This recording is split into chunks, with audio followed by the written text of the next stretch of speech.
SSC disconnect enable on. Copy that, ELCOM. All systems are go for entry, descent, and landing. Stand by. Stand by.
At the dawn of the 21st century, space agencies in Europe and America began making plans to land the first humans on Mars.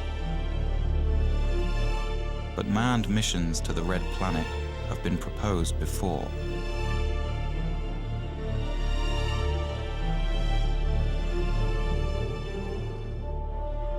For some, Mars holds the answers to mankind's future in space. Others say Mars is too far, too dangerous, and too expensive for humans to explore. And in a world torn by troubles, some say there is no need, or will, for mankind to reach into space anymore. More than 30 years after the last Apollo astronaut walked on the moon, the American manned space program seems to have lost its way, unable to reach beyond even low Earth orbit. We've got a problem. NASA has been literally going around in circles with its space program for the past 30 years. Astronautical engineer Dr. Robert Zubrin has been arguing for years that sending humans to Mars is the mission the space program needs. It's time that we set goals for NASA that were worthy of the risks of human spaceflight. Mars is the next logical step in our space program. It's the challenge that's been staring us in the face for the past 30 years. It's the planet that's most likely Earth. It's the planet that has on it the resources needed to support life and therefore someday technological civilization. It's the planet that will provide us with the answer as to whether life is prevalent in the universe or exclusive to the Earth. And it's the planet that will give us the critical test as to whether humanity can break out of the planet of our birth and become a spacefaring species. In the early 1990s, Zubrin was the head of the Mars Direct program at Martin Marietta Astronautics. His team developed a mission to Mars that could be done at a fraction of NASA's projected costs.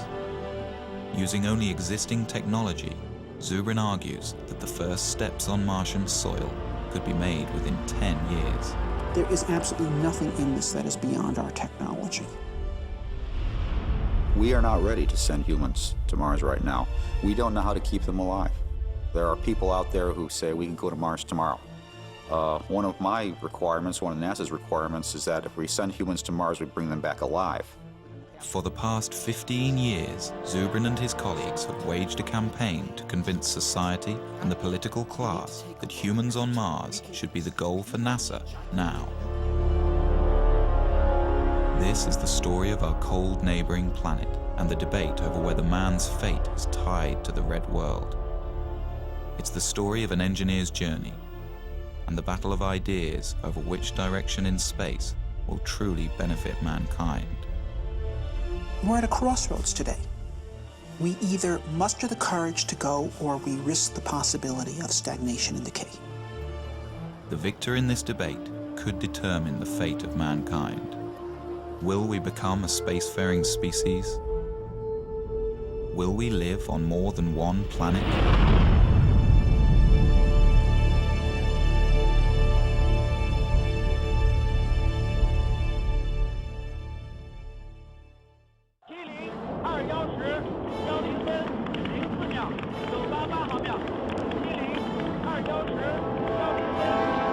In the winter of 2003, the Chinese put their first taikonaut in space.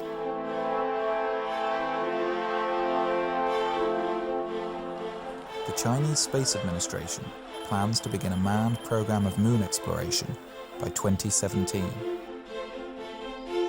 The European Space Agency has outlined a plan for humans to the moon by 2024 and to Mars by 2033. And the Russians, building on years of experience, are conducting tests for long-duration Mars missions. In America, with the impending retirement of the shuttle fleet and the completion of the International Space Station, the Bush administration announced in 2004 the Constellation Program, on the moon, a plan that would return Americans to the moon by 2020. But the program was never fully funded and was eventually cancelled. In 2010, the Obama administration announced its vision for NASA and human Mars exploration. By the mid-2030s, I believe we can send humans to orbit Mars and return them safely to Earth.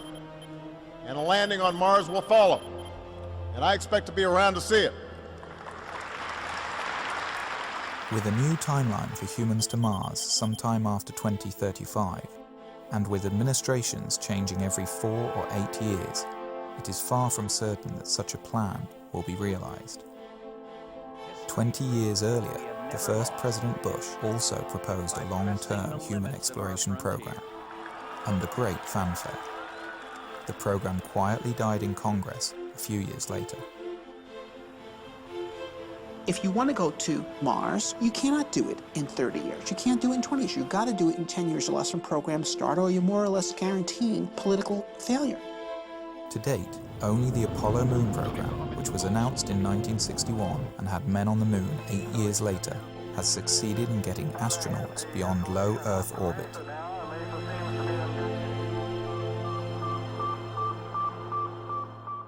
I was 5 when Sputnik flew. And while to the adults, Sputnik was a terrifying event, to me, as a child who was already reading science fiction, it was exhilarating, because it meant that this possibility of a spacefaring future was going to be real. And I was 9 when Kennedy gave his speech committing us to the moon. To go to the moon in this decade and do the other things, not because they are easy, but because they are hard. I grew up during the 60s when it was Mercury, it was Gemini, it was Apollo. Every month, NASA was doing something more impressive than in the month before. We were going to be on the moon by 1970, Mars by 1980, Saturn by 1990, Alpha Centauri by the year 2000. We were moving out, and I wanted to be part of that. And so I got myself a scientific education. But then, in the early 70s, it's all collapsed. We achieved the first part of that program, moon by 1970, but the Nixon administration shut down the rest, and we did not move out into space. And for a while, I accepted that, grudgingly. I became a science teacher. But then in the early 80s, something hit me, and I said, I'm not going to accept myself doing less than what I had dreamed of doing when I was a boy. Zubrin went back to graduate school, getting advanced degrees in engineering and aerospace. He then went on to work at Martin Marietta, which later became Lockheed Martin, designing interplanetary missions. It was here that Zubrin's obsession with the red planet began to take hold.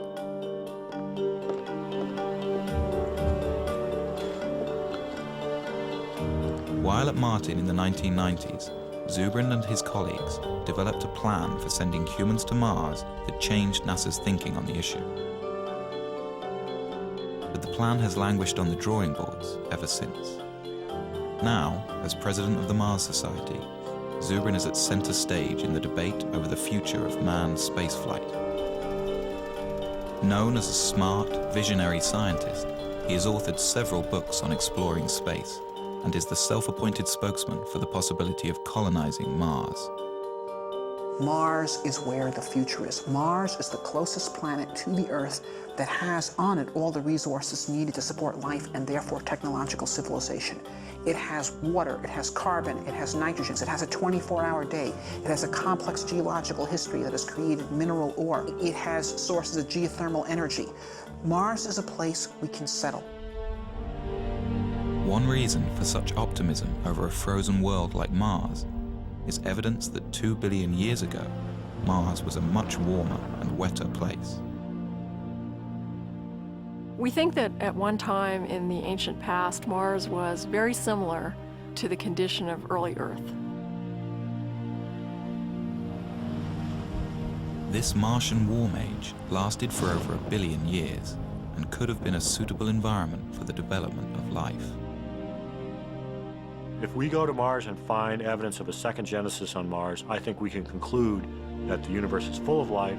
We can probably conclude that on some planets that life evolves to more complex forms, and I think we'd be reasonable to conclude that intelligence could also emerge on some planets as well. It really does answer the question, are we alone? And that to me is a question that transcends science. It's a philosophical, societal, as well as scientific question. To me, that's the big prize. That's why Mars is interesting. That's why human exploration makes sense. Space programs are often criticized for the huge sums of money they require. Although the American space program is less than 1% of the federal budget, a human mission to Mars may have to wait for better times. There are those who say that we have many problems to deal with here on Earth, and we need to postpone ventures such as the human exploration on Mars until these problems are solved. Well, there were many problems in Spain in 1492, and there still are. There are problems that need to be dealt with here on Earth and should be dealt with. But we also have to think of the future. We also have to think about opening up new volumes in human history.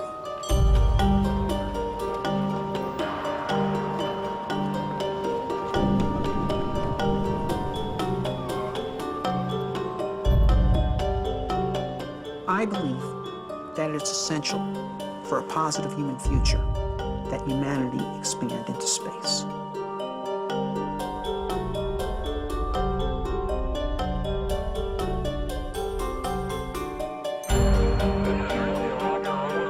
The greatest value that we got out of Apollo was the creation of intellectual capital through the inspiring of millions to go into science and engineering to be part of the great adventure of human expansion into space. There's a phrase that happened with the Apollo program, which was, if we can go to the moon, we can. And then everybody's filled in whatever they were interested in. Build mass transit, cure cancer, do this, do that. The point is, it did give us a sense that we could accomplish great things. It did bring out the best of us. We excited a generation of engineers and scientists. The generation that built the computers and cell phones and all the technology everybody uses today and takes for granted.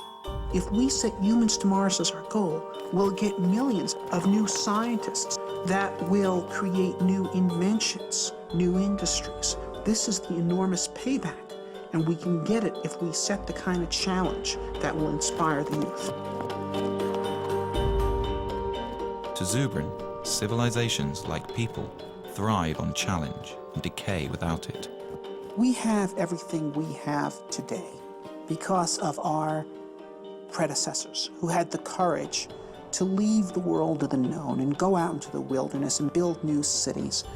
And if we stop being people like that, then we will hand down much less to our posterity than our ancestors handed down to us.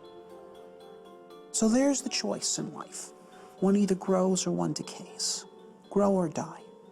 I think we should grow. History proves that we have never lost by pressing the limits of our frontier. In the summer of 1989, the first President Bush announced the Space Exploration Initiative, directing NASA to draw up long-term plans to get humans back to the moon and begin developing a program of manned Mars exploration. At Martin Marietta, Zubrin and his colleagues looked forward to moving NASA's space program outwards after 2 decades in low Earth orbit. Of course, we were very excited when Bush made his call saying that he was making a national commitment to implement such a program. NASA assembled a large team to take on the space initiative. In 90 days, the team developed a 30-year plan that required an enormous buildup of space infrastructure. What the NASA bureaucracy decided to do was basically design the most complex mission they possibly could in order to make sure that everyone's pet technology would remain mission critical, which is the exact opposite of the correct way to do engineering. First, NASA would triple the size of the planned space station and add enormous hangars, as well as free-floating fuel depots, checkout docks, and cruise stations. Then, on the moon, they would construct more shipbuilding facilities, bases, and depots.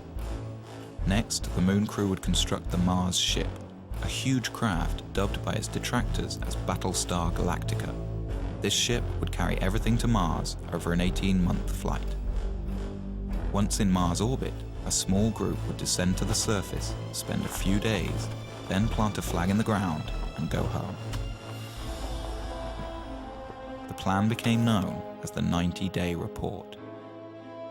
To those of us at Martin who had been engaged in designing Mars missions, when they saw the monstrosity of complexity of the 90-day report, we were dismayed, and it was readily apparent to anyone with any insight that that program would fail politically.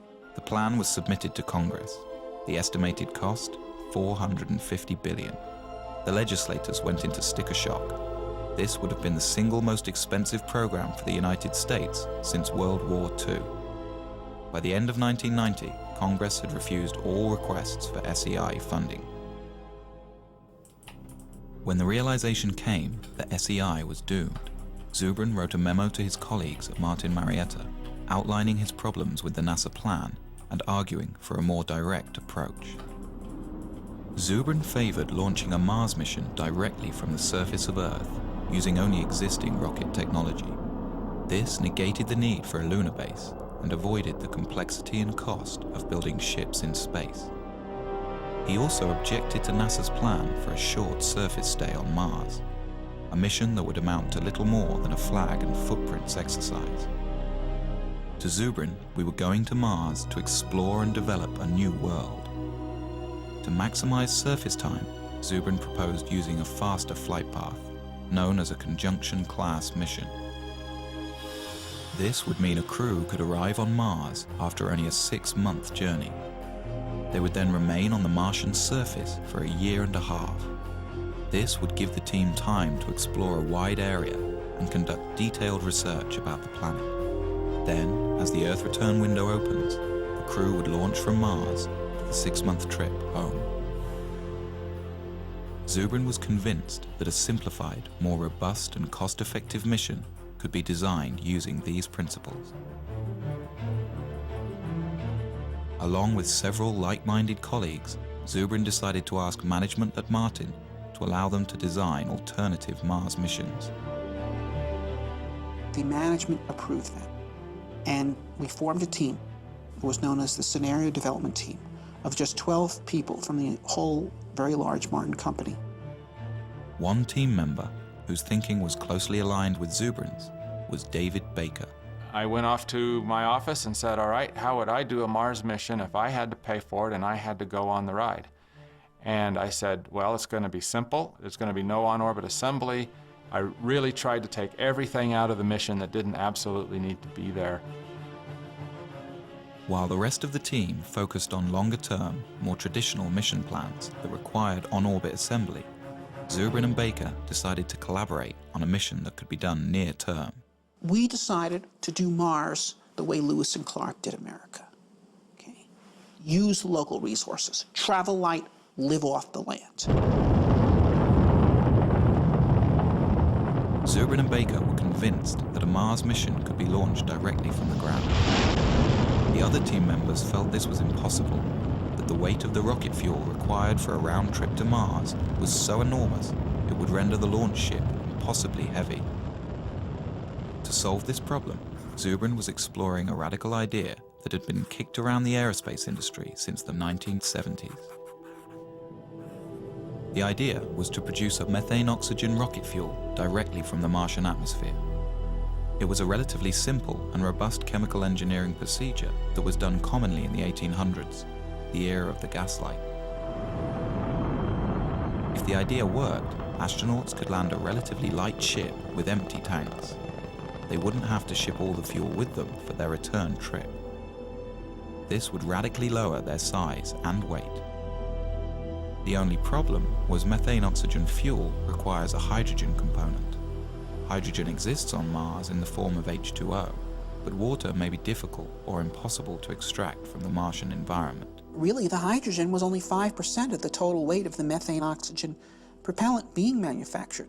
So if you just say, okay, we won't be pure, we won't get all of the propellant from Mars, we'll just get 95% of the propellant from Mars. The other 5%, the hydrogen, we'll just bring from Earth. Another fundamental resource that could be extracted from the Martian environment is oxygen. A second processing unit could separate oxygen molecules from the thin carbon dioxide atmosphere, providing breathable air for a Mars crew. If used intelligently, the same resources that make Mars interesting are precisely what could make it attainable. Baker and Zubrin had greatly reduced their mission mass, but they still found their ship was too heavy and would require 2 launches and assembly in space. Then Zubrin hit on an idea. Well, one of the key events of the Mars Direct development was one morning Bob burst in my office and said, "I've got it." The idea that I finally hit on in 1989 was that we would split the mission up into 2 parts, and we'd send the return vehicle out first with its own return propellant plant. So the propellant would be made on Mars before the first astronauts ever left Earth. With 2 separate direct-to-Mars launches, a human crew would have a fully fueled ship waiting for them on the surface of Mars before they ever left Earth.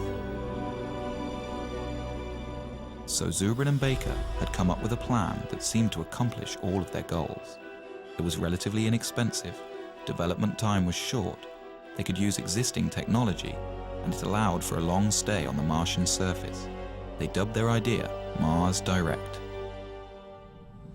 SSC disconnect enable on. 35. Let guys go. Hydraulics go. Aboard an Ares rocket is the Earth Return Vehicle, or ERV. Pressurized vehicle lock. No one is aboard this ship. It will pave the way for the astronauts who, years later, will use the ERV to return to Earth. 1. And liftoff.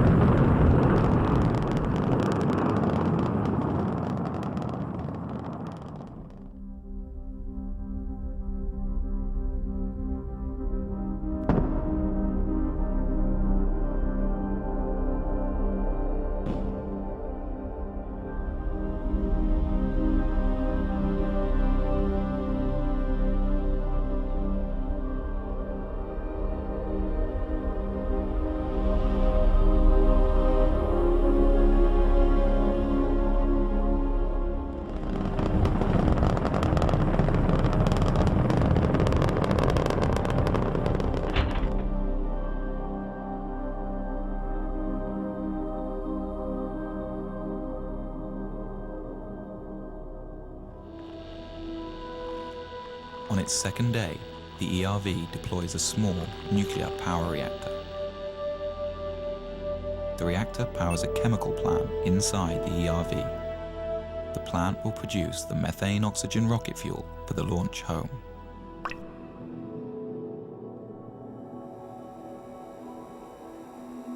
Nearby, a second robotic rover is guided to a pre-picked landing site for the human crew. It places a radar transponder to help guide the astronauts in. The long journey to land a human being on Mars begins. 3, 2, 1, engine start.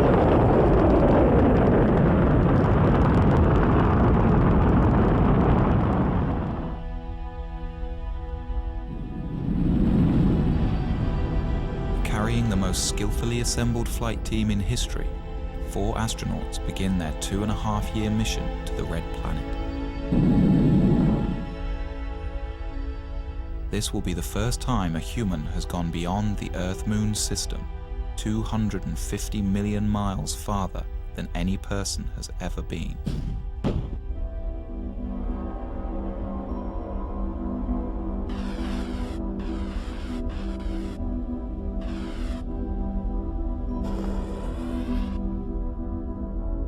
To counter the health problems of zero gravity and to fully acclimate the astronauts to Mars, the ship will deploy a weighted tether attached to the last stage of the spent rocket booster.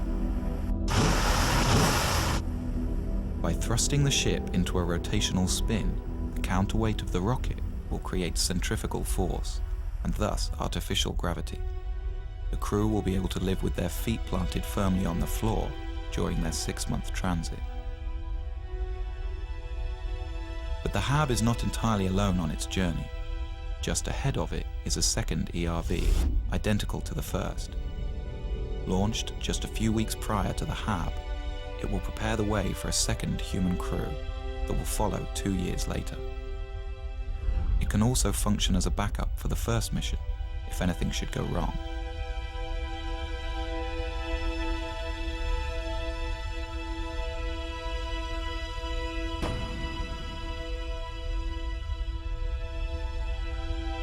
On the 6th month of the flight, the crew will gaze upon an alien world. This is the new frontier. Oh, spectacular. Just spectacular. After days in orbit and satisfied with the landing conditions, the crew will receive final word from Mission Control on Earth. All systems are go for entry, descent, and landing. 3, 2, 1.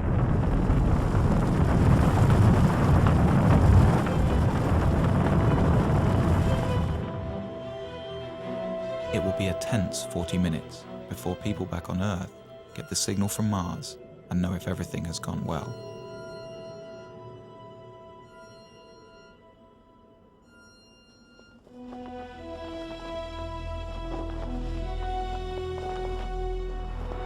Okay, 75 feet. Car's looking good, down a half. Pitch forward. 60 seconds. Lights on. Forward. Forward. 40 feet down, 2.5. Big shadow. 4 forward, drift into the right a little. 30 seconds. Forward. Contact light. Okay, engine stop. We're seeing it on the LTP. We're on Mars, everybody.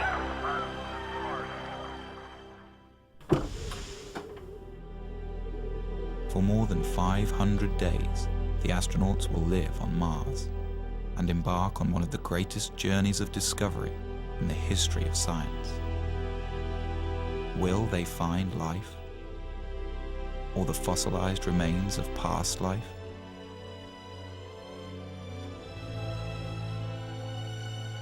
Such a discovery could tell us whether our solar system has seen more than one genesis, and answer the ultimate question: are we alone? In any case, these explorers will be learning how feasible the colonization of Mars really is, and whether or not mankind has a future among the stars.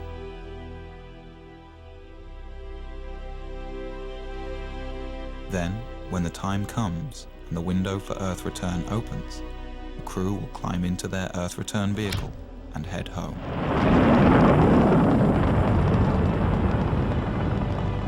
They will arrive home heroes, the first to stretch the limit of man's expanse from one planet to another, their names added to the list of great explorers of new worlds. In their footsteps, others will follow.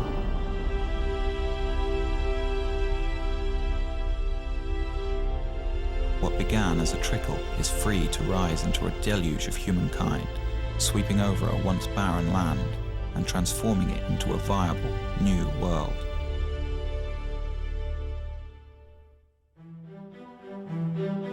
When Baker and Zubrin presented Mars Direct to their bosses at Martin, they expected the worst. To their surprise, management was excited about it. They liked the fact that everything needed was relatively simple and near-term. As time went on, Martin Marietta embraced Mars Direct as their creation and put Bob and I on an airplane to several NASA centers to present Mars Direct and try to build some momentum for it. Baker and Zubrin flew to the Marshall Space Flight Center in Huntsville, Alabama. This had been one of the original design hubs for the Apollo moon landings, but recently many of the engineers had become demoralized by the failure of NASA's SEI program. Tag team style, Baker and Zubrin presented their alternative mission architecture. The response was thrilling. The old-school Apollo crowd embraced it. This was a plan that actually made sense and was within reach. Baker and I gave a number of briefings. The first was at the Marshall Space Flight Center. Next was at Johnson. These people were incredibly excited. Over the next few weeks, Zubrin and Baker were flown around the country, pitching to all branches of NASA. And everywhere they went, the response was electric. The plan was standing up to scrutiny, and groups all over NASA were converting to Mars Direct. Their tour culminated in a public presentation to the National Space Society. The crowd gave the two aerospace engineers a standing ovation.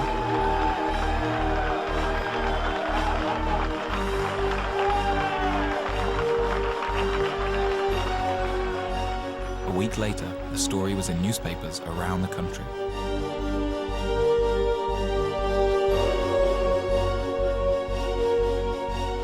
But a counterattack was beginning to form within NASA. The space station teams and many in the advanced propulsion groups were against the idea. Since Mars Direct didn't need their programs, they felt under threat. As quickly as doors opened for Zubrin and Baker, they began to close. NASA didn't want to pursue a Mars mission at that time. They didn't want to be derailed by a bunch of Mars fanatics that thought that their idea of what NASA should do should overwhelm what NASA thought NASA should do. What we did in Mars Direct was literally come up with the leanest solution, the one that involved the least spending on an assortment of technologies and infrastructural elements, including, for example, we made no use whatsoever of the International Space Station. And so people involved in all those programs were very upset because we were showing that you could go to Mars without their program being required. And they felt that we were de-justifying them. The NASA administration rejected Mars Direct.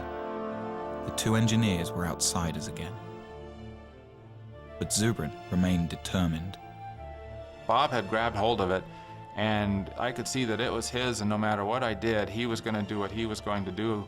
And he was going to be a proponent for it and push it, and I really saw my role sort of evaporate. It's a little bit like being a dim planet next to a bright star around him in terms of his enthusiasm, and you really can't compete with that. All you can do is decide how you're going to deal with it. By February 1991, Baker quit Martin to start his own firm. Zubrin battled on.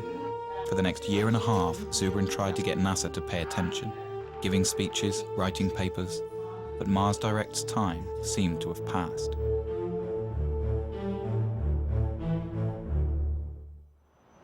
But then in 1992, a new administration came into power at NASA, and Zubrin saw a second chance. I was invited to brief Mike Griffin, who was the Associate Administrator for Space Exploration in charge of the whole Space Exploration Initiative. He immediately became a very strong supporter of Mars Direct. But before the engineers at NASA would take another look at Mars Direct, they wanted Zubrin to prove that producing rocket fuel on Mars could work. They gave Martin Marietta a small budget to do an experiment. Zubrin and his team built a machine called the in situ propellant plant. It could take carbon dioxide, the dominant gas in the Martian atmosphere, combine it with a little hydrogen, and produce a methane-oxygen fuel.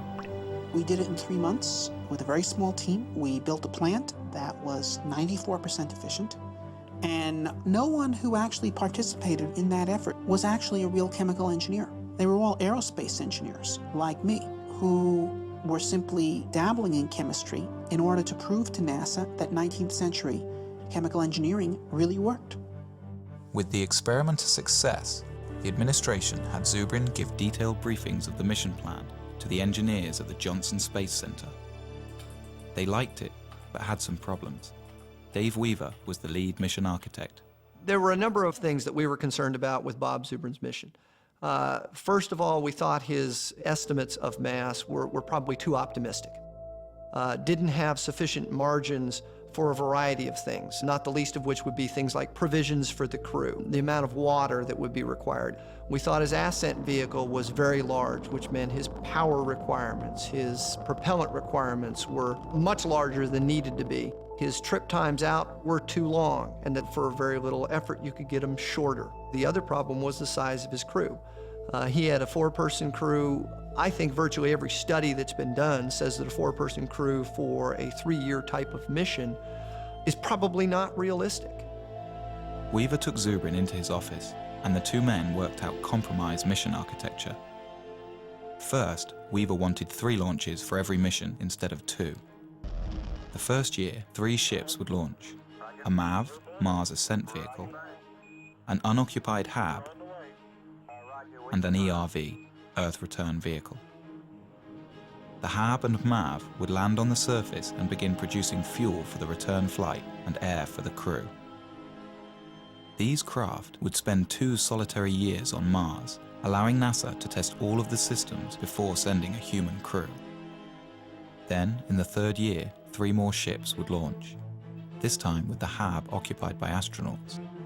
The other 2 ships are for a future mission, unless needed as a backup for this crew.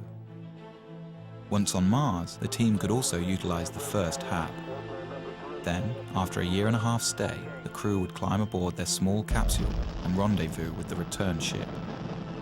This ship would carry them back home in a roomier environment than Zubrin's ERV. Zubrin called the plan Mars Semi-Direct. NASA called it the Design Reference Mission. They had a larger crew than we had. They had bigger ships. They had more equipment. They had heavier equipment. So they had to do the mission in 3 launches instead of 2, but it was done with the same principles of Mars Direct. The plan was subjected to the same cost analysis that tagged the 90-day report with a $450 billion price tag. The Design Reference Mission came back at a fraction of the cost, $55 billion. Spread out over 10 years, it could be done within NASA's existing budget. The plan made the cover of Newsweek. Here was a mission architecture that was affordable and could be done today with existing technology. But NASA's astronauts have not left low Earth orbit since.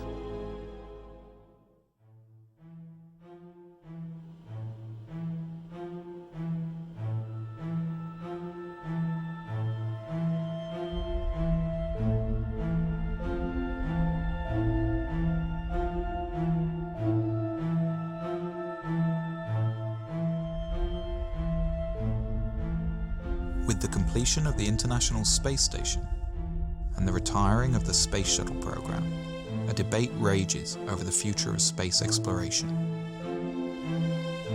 Should NASA continue to focus on low Earth orbit, developing technologies for the future? Or should NASA have a goal, like it did in the 1960s with Apollo? The way we got to the moon was by a presidential imperative that demanded that NASA get to the moon within a decade. So NASA was forced to sit down, design a plan for how to do that, and then fly the mission. Since that time, without the presence of a driving imperative, we engage in basically a random set of constituency-driven programs which are justified ad hoc afterwards by the argument that they could prove useful at some time in the future when you actually have a plan to go somewhere. I think NASA has focused on a steady process where the government can't just pull the plug on their funding. I think the Apollo cancellation was very traumatic for NASA, and it really transformed NASA from what it was in the 60s to more of what it is now. If you have a singular program like going to Mars, then it is very vulnerable to having its funding pulled. NASA must be destination-driven. It is the only thing that allows the agency to be productive. NASA was 100 times more productive when it was destination-driven than in the period that it has not been. And we have stagnated in NASA since 1973. 30 years, more than a generation, has been wasted.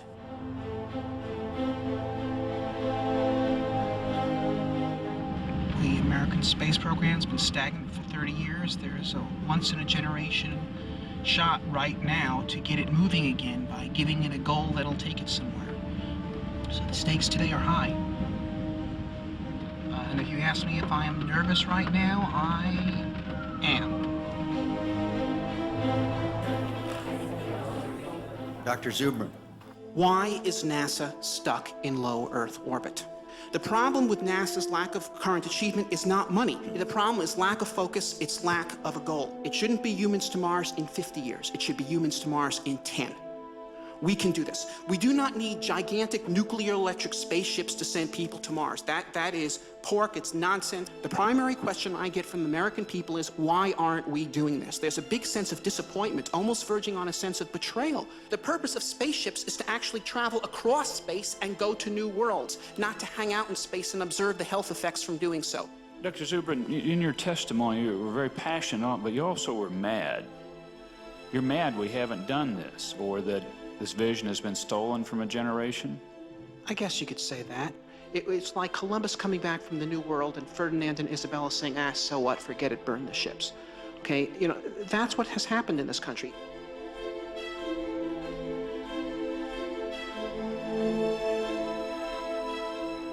We've won our point that there needs to be a destination. The point we need to win on now is that the destination needs to be Mars, and it needs to be soon.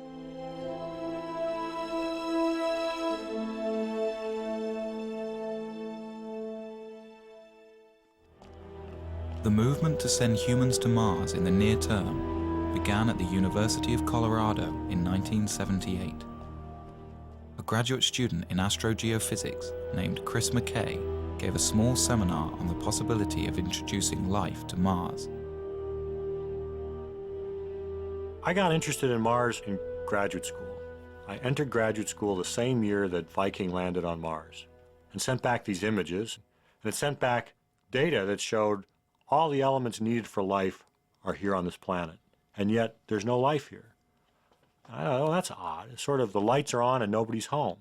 And I thought, well, that's curious. So some of my other grad students and we sort of got together to talk about, well, if there's no life on Mars now, could we put life there? And that evolved also into the question, was maybe there was life in the past, and we could find fossils, evidence of it. Well, how would you do that? Well, you do that by sending people there. Together with fellow graduate students, the group decided to put together a small conference to discuss the matter of human Mars exploration. We basically just started a forum.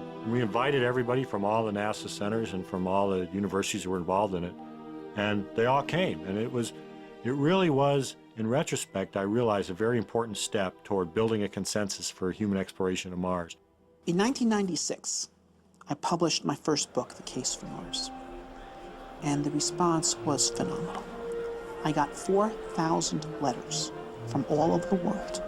I had Parisian bankers and 12-year-old kids in Poland and firemen from Saskatoon and astronauts, and they're all writing me and saying, how do we make this happen? Bob Zubrin came to the third Mars conference and got very much involved. And he was willing and interested in forming a society, forming a group and organizing. He said, look, if we could pull these people together, if we can get them to work together, we could have a force that could actually make humans to Mars happen. The group formed the Mars Society. Robert Zubrin became the president. They held their first convention in 1998. The convention was just magic. We had no idea how many people were coming. They were there not just from the United States and Canada and Europe. They were there from Israel. They were there from Mozambique. They were there from New Zealand. It was astonishing. Since its inception, the Mars Society has attracted members worldwide. Derek Shannon is the head of the Southern California chapter. He's met with political leaders from all over the country. If you make them look at the whole Mars vision in historical terms, it becomes a much easier sell. How will the Martians remember our century? They're probably not going to remember our deficit, our wars, our healthcare. Those will be footnotes. What they'll remember is that out of all of human history, there came a generation that decided to take this amazing step out into space. And if you tell politicians that they're the ones whose names actually get to be remembered, that's when, hopefully, the space program starts going somewhere. In order to further the knowledge necessary for a manned mission to the Red Planet, the Mars Society has been building research stations around the globe, all of them based on the design of Zubrin's HAB module. Most recently, the Society set up a desert research station in Utah. Here, international researchers and aerospace students come to do experiments under the harsh desert conditions and learn what's necessary to keep a Mars crew alive and productive. Basically, what we're doing here is undergoing analog studies. Crews of up to 6 people at a time come together to live in a full simulation environment for up to 14 days. So what that means is every time we go outside the HAB, people have to don spacesuits, they have to depressurize. When we go outside, they're called extravehicular activities. They can only be of a certain duration due to the air supply. We have to recycle all our water and basically have our own food as well.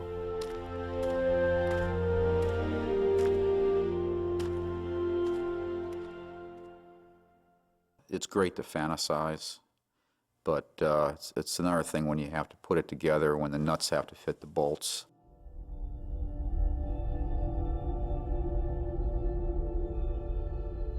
Like the Apollo missions to the Moon, sending human beings to Mars will mean putting people in harm's way. There are many dangers in outer space, and many things could go wrong. A serious equipment breakdown could doom the crew to their deaths. Some argue that the risk of failure is simply too high. You know, back in the days when medieval man was looking out from Europe and thinking about exploring the world was unknown, and map makers populated their maps with dragons.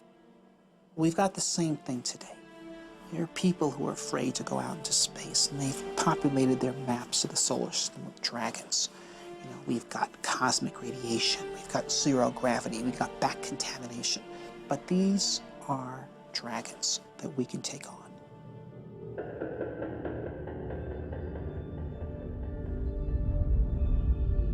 There are two kinds of radiation astronauts must contend with in outer space: solar flares and cosmic rays. Solar flares are floods of protons that burst from the sun at irregular intervals and would be dangerous to an unshielded human crew. We are not ready to send humans to Mars right now. We've got to know a lot more about radiation and radiation mitigation. One of the Apollo flights barely missed, like by a week, a major solar event. If it had gone off when the Apollo astronauts were on the way back and forth to the moon, they would have gotten their entire lifetime radiation dose in that one mission. And that's just one solar flare. So that's why we worry about this. In the Mars Direct plan, Zubrin envisions a central, insulated core where a crew can retreat to while the radiation passes by. The core would be surrounded by all the provisions of the mission. This should stop any harmful dose of radiation from reaching the astronauts. Basically, you use your pantry as your storm shelter.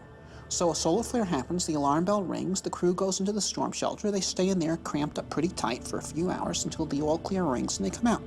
This is going to happen once, it might happen twice in the course of the mission. The second type of radiation is cosmic rays.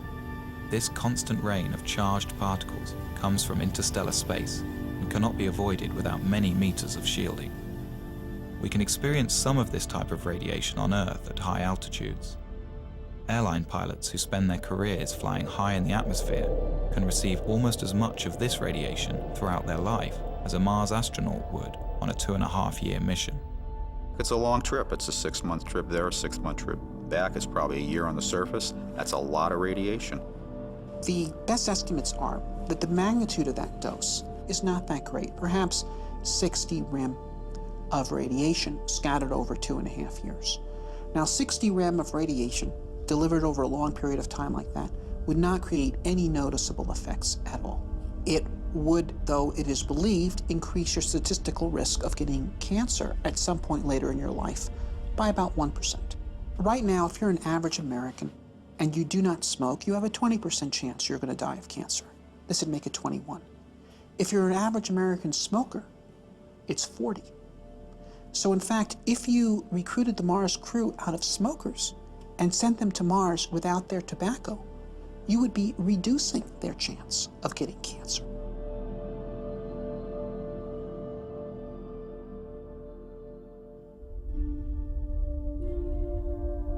With the immense distance from Earth, never before experienced by a human being, with the constant dangers of outer space surrounding their small, life-sustaining craft, and with nowhere else to go, the psychological impact on a crew could be severe. Fear is real. I mean, it would be, to me, abnormal for a person to not feel the fear of getting on a rocket and launching into space and going to Mars. So I think fear is a very normal thing that all astronauts, in fact, are supposed to have. And I would be afraid to fly with someone who does not have fear. Some psychologists worry that cabin fever could set in, and the crew might literally go crazy. The human Mars mission is a more rigorous and difficult condition than most of us experience in daily life. But it is hardly a more difficult situation than many people have endured throughout human history. We could compare the Mars crew to the crew of 19th century or prior sailing vessels, many of whom were away from home for 3 years or more than 3 years, under conditions in which they're eating extremely bad food, without any medical knowledge to support their health, commanded by brutal officers. In every respect, the crew of a human Mars mission, with the full support of mission support and the whole world cheering for them and great rewards awaiting for them in life upon their return, is in a vastly superior condition. The Mars Direct crew will spend most of their time inside the 2-story hab, carefully designed to promote psychological well-being despite the confinement. The space where I think everybody would spend the most time, just like a lot of homes on Earth, would be the galley wardroom area. There would be chairs, a table, some kind of large screen for entertainment. You would have individual staterooms about 4 or 5 feet wide. The ability for them to communicate with loved ones, with colleagues on Earth, I think will be almost unlimited. A Mars crew will need to be carefully chosen and thoroughly tested to ensure their ability to handle the extreme isolation. Wow, what a place. What a view, isn't it, John? It's absolutely unreal. John Young, who went to the moon, used to say that he could cover the Earth by just lifting his thumb up to it. And he says that when you go to Mars, you are going to redefine the concept of loneliness. And so it is very important that the crew be well balanced and well chosen so that they can support each other. Whoever gets picked to go, they will have to learn to live together for 2.5 years. If you put out a call for volunteers for the first crew to Mars, they'd be lined up coast to coast. Most people recognize what's left after you go is the good you left behind. And to take part in a venture of this character, of such a historic character, of extending the reach of the human species, this is something of immortal significance.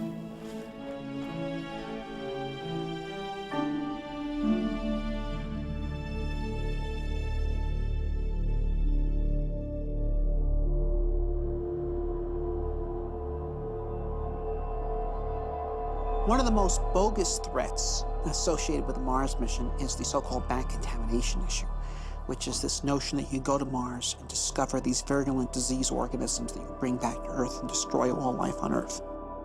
If we discover life on Mars, One fear is that our Earth biology will have no defense against possible Martian pathogens. Some argue that missions to Mars cannot be risked until we can prove Mars is free from harmful contaminants. This is completely nonsensical. There's natural transfer of material from Mars to Earth all the time.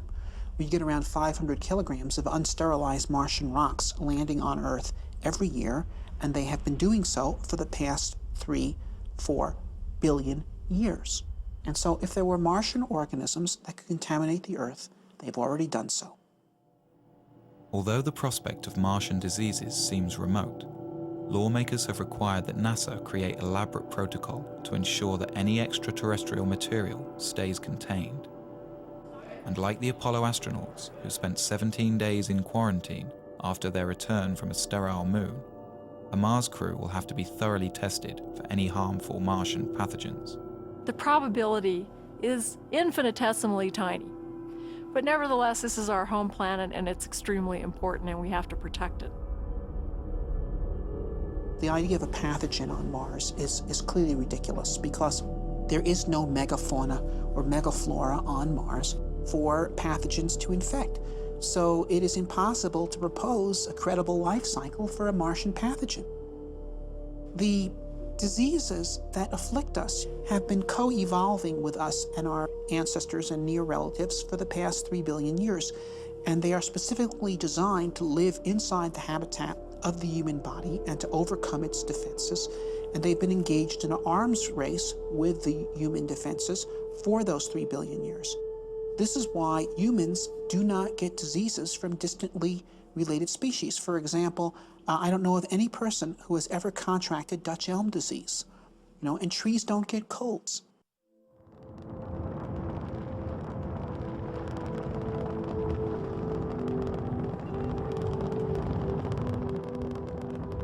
When the first Mars lander touches down, the crew will be staring out at a new world, a place that in 4 billion years, no eyes have ever seen.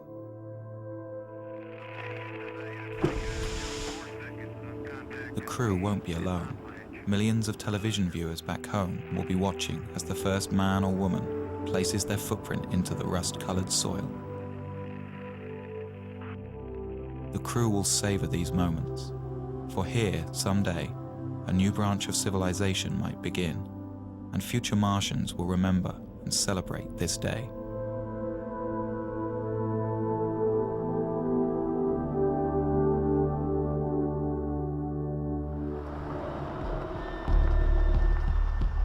There is much for the crew to do and explore.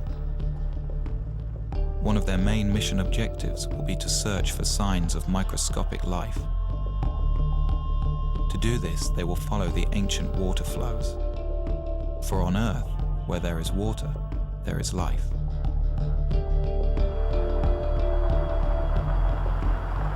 To help the crew in their search, they will have a pressurized rover that allows them to explore in a comfortable shirt-sleeve environment.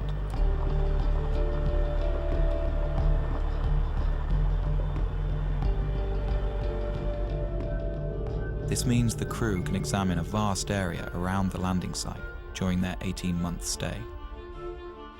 And there is much to explore. Mars has 58 different kinds of topography and a surface area equivalent to all the continents of Earth combined.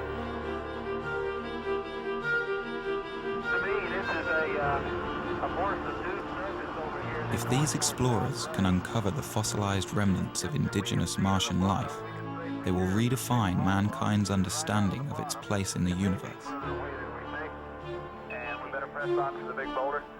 For if life arose separately on a planet so close to our own, it strongly suggests that the universe is a biologically rich place and full of life.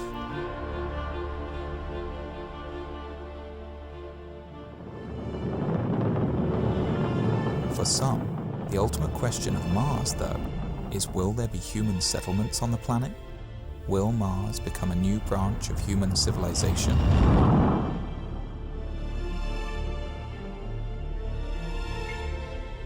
As each subsequent Mars mission explores a wider and wider area of the planet over several years, an ideal site for a base will be found, probably one with a thermal vent that can supply water and power. At that point, several halves will be landed in this one spot, with crews that plan to stay for 4, 8, or even 12 years. The halves will be interconnected, and a permanent human presence on Mars will be established. This scientific community will have to learn to become self-sufficient, to be able to survive on Mars without supplies constantly being sent from Earth. But unlike any other planet in the solar system besides Earth, Mars has all of the fundamentals needed to make this possible. Its 24-hour and 37-minute day is critical for growing plants. It has all of the elements necessary for creating building materials like plastics, metals, and glass. And it has oceans of water frozen into the soil. If we can develop this craft of living on Mars, then Mars becomes inhabitable. Not immediately physically, but intellectually. I mean, look, what determines whether an environment is habitable or not? Is Colorado habitable? We're not naturally adapted to live in Colorado. We're tropical animals. No one could survive a single winter night here without technology, such as clothing, efficient use of fire. We invented our way into becoming people that could colonize such hostile environments.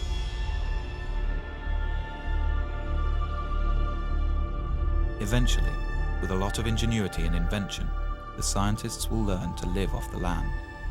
They will grow crops in the iron-rich but potassium-poor soil. And they will produce oxygen and energy from the water and atmosphere.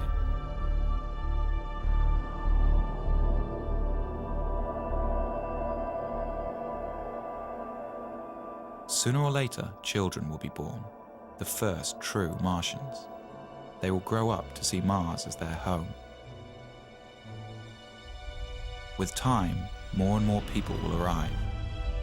These won't only be scientists, but settlers, people who plan to stay. They may come for all kinds of reasons, but to them, Mars will be a chance to start over, to build a new life for themselves.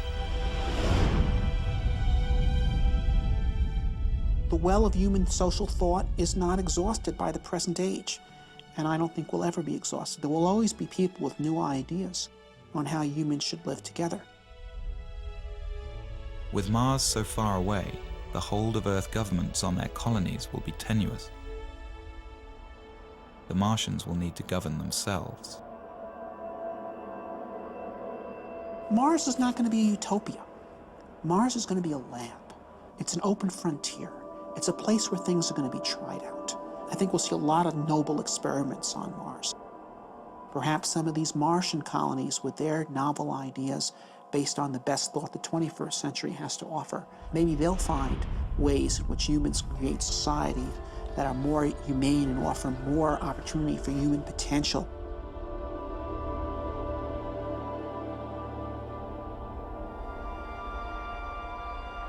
The ultimate dream of the Martians will be to terraform their planet, to make Mars as hospitable as Earth. This may not be as big a fantasy as it seems. Here we are on Earth, a world that's very sophisticated and developed and complete. And anything we do is just a subtraction. It's because we live in such a biologically rich planet. When we go to Mars, we have an opportunity that we don't have on Earth. Here's a planet that's died. Here's a world that's not full of biology, probably doesn't have any at all. Well, there, we can actually do something to help. Once there are large human settlements on Mars that would have significant industrial capability, we could actually start addressing ourselves to the question of transforming the Martian environment itself, terraforming Mars, as it's called, because Mars was once a warm and wet planet, and it could be made so again through human engineering efforts. With daytime temperatures in the Martian tropical zone averaging around 0 degrees centigrade, and with an atmosphere only 1% as thick as Earth's, exposure to these elements by a human without a spacesuit would be instantly fatal. The first step to terraforming Mars and bringing it back to life will be for the Martian colonists to warm up their planet. Well, we know how to warm up planets. We're doing it on Earth. by putting gases in the atmosphere. On Earth, it's not a good idea to warm up the planet. The temperature was just fine, thank you. We don't need it any warmer here. But in principle, if you could trap the sunlight reaching Mars today, every single photon that's hitting Mars, Mars would warm up in about 10 years. Well, obviously you can't trap every single photon that's hitting Mars, but you can trap about 10% of them with the greenhouse effect. So that would imply that Mars could warm up in about 100 years. Well, 100 years is a long time, but it's not astronomically long. One idea is to build small, automated factories that produce super greenhouse gases with no ozone-depleting side effects. Although these gases would be unwelcome on Earth, for the Martians they would be an efficient way to trap heat. Then within a few decades, we would raise Mars by more than 10 degrees centigrade. And if you did that, that would cause massive amounts of carbon dioxide that is currently absorbed into the Martian soil to start to outgas. Carbon dioxide is also a natural greenhouse gas. As it builds up in the atmosphere, more and more heat will be trapped, which will in turn cause more CO2 to outgas. The process will become automatic, and as the atmosphere thickens, Mars will eventually reach a state of equilibrium and stay warm naturally.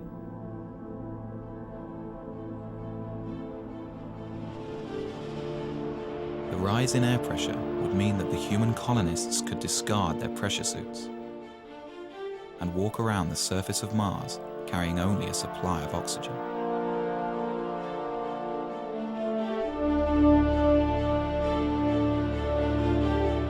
And as the temperatures rise on Mars, water frozen into the soil will begin to melt out.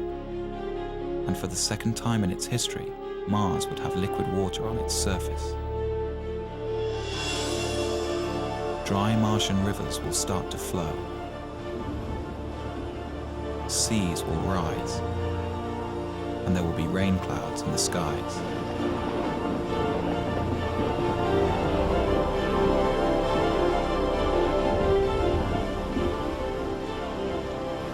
The return of Mars to its warm and wet stage will make it a fertile environment for life. Any indigenous Martian organisms lying dormant will begin to grow, and Mars will be full of Martians.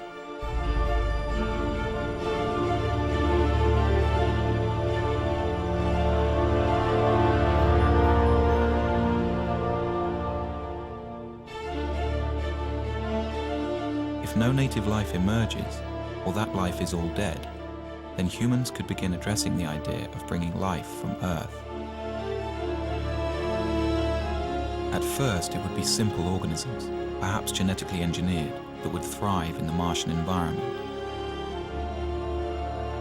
Then more complex plants could be introduced. The plants would be right at home in the carbon dioxide atmosphere, and with no competition and a whole planet to cover, they could transform Mars into a green world.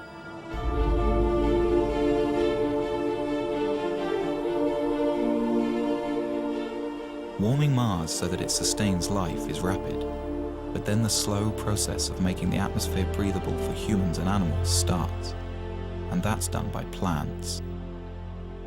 Although the process will happen naturally, if the colonists can't find a quicker way, it will take tens of thousands of years.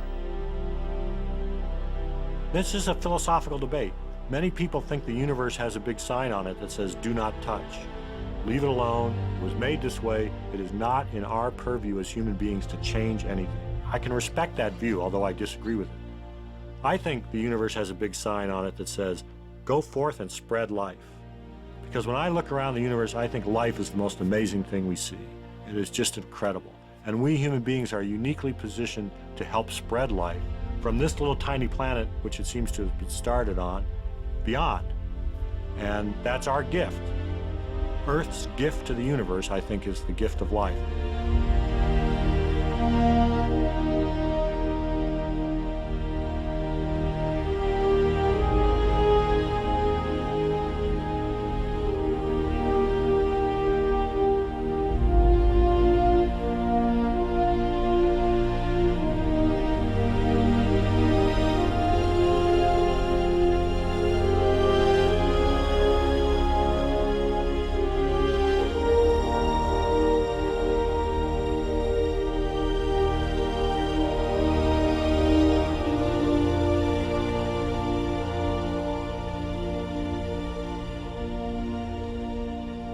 This scheme for terraforming Mars is based on 20th century notions of engineering. I don't think it is how Mars will actually be terraformed. What you have here is a 20th century mind trying to address a 22nd century problem. And so I think Mars will be terraformed by the 23rd century, not by the 33rd, by the 23rd. Things that would seem utterly fantastical to us is how it will actually be done, but it'll be done. We're at a crossroads today. We either muster the courage to go or we risk the possibility of stagnation and decay. The exploration of the solar system and expanding of life through the rest of our solar system and someday beyond is the kind of thing that will keep our civilization going. We're explorers by nature. Eventually we will go to the stars. And the question is, when will we start? I think a man-Mars mission could happen within 15 years. Some days I'm very optimistic. I think we can do it in 10, maybe 15 years. Other days I see all the political things that go into the space program. I look back on the 30 years we've been bogged down, and I get more negative about it, and I say it's going to be another 3 decades or 4 decades. I would be surprised if we got to Mars prior to 2025 or 2030. In May of 2018. Understanding the various political obstacles that exist and what we need to fight through to get the program started, I believe that we will be on Mars by 2020.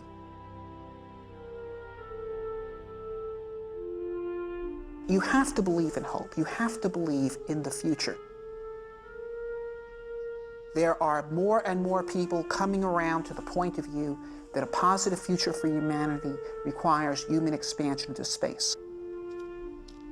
We will eventually break through the forces of inertia that have been holding this thing back.